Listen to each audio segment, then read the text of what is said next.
Hai semuanya, kali ini kita bakal belajar tentang komposisi transformasi geometri.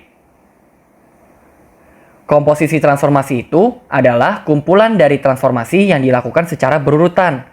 Jadi di sini kita tidak hanya memiliki satu transformasi, tetapi kita memiliki kumpulan, yaitu dua atau lebih. Bisa dilihat di sini, misalkan kita punya titik A, yaitu di X, Y. Titik A ini ceritanya mengalami transformasi oleh T1 sehingga A menjadi A aksen di komponen X aksen, Y aksen. Lalu setelah itu A aksen ini ditransformasi lagi oleh T2 sehingga menjadi A double aksen di X double aksen, Y double aksen. Proses perubahan dari A ke A aksen ke A double aksen itu sebenarnya bisa kita lihat seperti berikut teman-teman. Yaitu dari A langsung ke A double aksen melalui transformasi yang namanya T2 komposisi T1. Atau tulisannya adalah T2OT1. Yang bisa kita lihat, T2OT1 itu digambarkan seperti ini teman-teman. Yaitu perkalian matriks antara T2 dikali T1. Di mana matriks T2-nya itu adalah komponennya EFGH dan T1 itu komponennya ABCD. Jadi perkaliannya T2 dulu baru dikali oleh T1. Bukan kebalikannya ya teman-teman. Hal ini juga berlaku untuk transformasi yang banyak. Misalnya di sini ada 3 transformasi.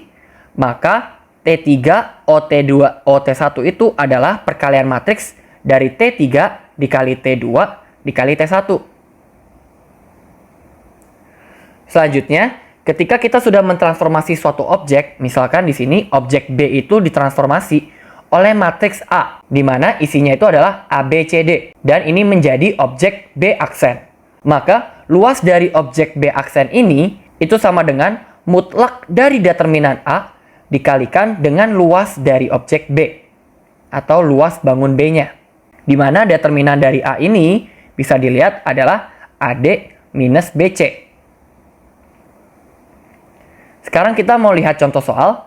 Yang pertama kita punya persamaan garis Y sama dengan X plus 1 ditransformasikan oleh matriks yang isinya adalah 1, 2, 0, 1. Setelah itu dilanjutkan dengan pencerminan terhadap sumbu X. Maka kita ditanya persamaan garis bayangannya adalah, berarti kita perlu mencari tahu X aksen, Y aksennya. Di sini terlihat bahwa ada 2 transformasi yang terjadi, di mana transformasi yang pertama itu dilakukan oleh matriks 1, 2, 0, 1. Dan setelah itu dia dilanjutkan dengan transformasi yaitu pencerminan terhadap sumbu X, di mana perkalian matriks pencerminan terhadap sumbu X itu adalah 1, 0, 0, min 1. Berarti kali ini akan ada 2 transformasi, di mana X aksen, Y aksennya ini akan diperoleh dengan cara komposisi transformasi, di mana transformasi yang dekat dengan XY itu adalah transformasi yang pertama, yaitu oleh matriks 1, 2, 0, 1. Setelah itu diikuti oleh transformasi kedua, yaitu 1, 0, 0, min 1. Jadi, transformasi yang pertama itu akan berada di sampingnya XY. Setelah itu, transformasi selanjutnya akan berada di sebelah kirinya terus-menerus. Berarti, dari sini kita bisa hitung perkalian matriks dari 2 matriks ini. Yaitu, hasilnya adalah matriks di mana elemen baris 1 kolom 1-nya adalah 1, baris 1 kolom 2-nya adalah 2, selanjutnya 0, dan minus 1. Maka matriks ini akan dikalikan dengan XY. Sehingga kita akan memperoleh X tambah 2Y, yang ini minus Y. Berarti kita akan memperoleh X aksen itu adalah X ditambah 2Y, dan Y aksen itu adalah minus Y. Untuk mencari persamaan garis bayangannya, kita perlu mengubahnya menjadi X sama dengan sesuatu dan Y sama dengan sesuatu. Nah, karena X aksen ini sama dengan 2 variabel, kita bisa mencari terlebih dahulu yang Y aksen. Maka, kita akan memperoleh di mana Y-nya itu sama dengan minus Y aksen. Karena kita sudah tahu Y itu sama dengan minus Y aksen, maka ini itu bisa kita substitusikan ke sini. Lalu kita pindahkan ke ruas kiri. Sehingga nanti kita akan memperoleh X-nya itu sama dengan X aksen ditambah 2Y aksen. Dari sini kita masukkan ke persamaan garis yang kita punya, sehingga kita memperoleh minus Y aksen sama dengan X aksen ditambah 2Y aksen ditambah 1. Yang hasilnya akan menjadi minus 3Y aksen sama dengan X aksen plus 1. Agar koefisien Y aksennya tetap 1, maka persamaan ini kita bagi dengan minus sepertiga.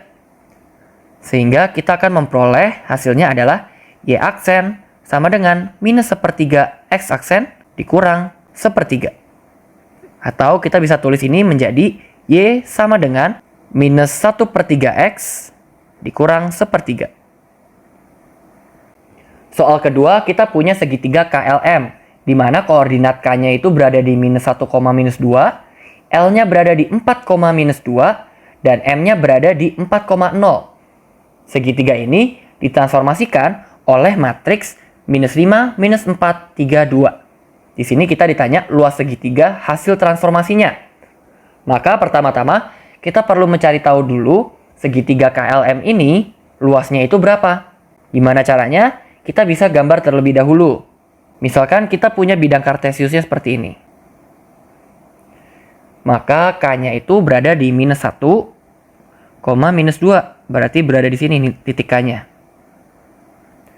Lalu L-nya itu berada di 4. Kita gambarkan 1, 2, 3, 4. 4, minus 2. Berarti berada di sini titik L-nya. Selanjutnya M-nya itu berada di 4,0. Berarti di sini. Bisa dilihat bahwa KLM ini adalah segitiga siku-siku yang siku-sikunya itu berada di L. Maka luas dari segitiga KLM ini itu sama dengan setengah dikali alas dikali tinggi. Di mana alasnya itu adalah KL dan tingginya itu adalah ML. Bisa dilihat KL itu adalah jarak dari titik K ke titik L yang adalah 5 satuan. Maka kita punya setengah dikali 5.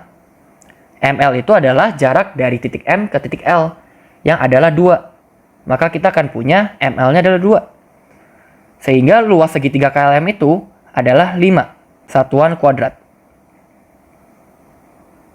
Lalu sekarang kita diminta untuk mencari luas dari bayangannya.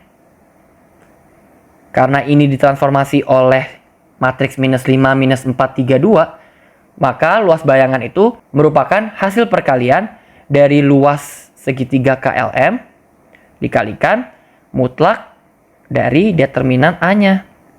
Di mana matriks A-nya itu adalah yang ini, teman-teman. Maka kita akan punya 5 dikali determinan A-nya adalah minus 5 dikali 2 dikurang 3 dikali minus 4. Dan ini dimutlak ya, teman-teman ya. Jadi kalau hasilnya negatif, dia akan menjadi tetap positif. Maka hasilnya adalah 5 dikali mutlak dari minus 10 dikurang minus 12. Maka kita akan memperoleh 5 dikali mutlak dari 2. Yang hasilnya adalah 10 satuan kuadrat. Oke, sampai di sini dulu ya pembahasan kali ini. Sampai jumpa di video pembahasan selanjutnya.